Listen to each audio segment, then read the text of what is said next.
Did you know the world's biggest art heist was pulled off by two guys in fake police uniforms? March 18th, 1990, Boston's Gardner Museum.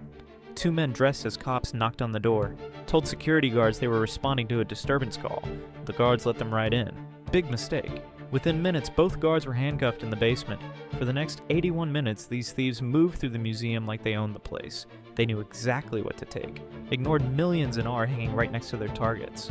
They stole 13 priceless pieces, including works by Vermeer and Rembrandt. But here's the craziest part. They cut the paintings right out of their frames with cheap knives, destroying priceless art in the process. Then they vanished. The FBI offered $10 million for information, followed thousands of leads. 34 years later, nothing. The empty frames still hang in the museum today, a $500 million reminder of the perfect crime that's never been solved.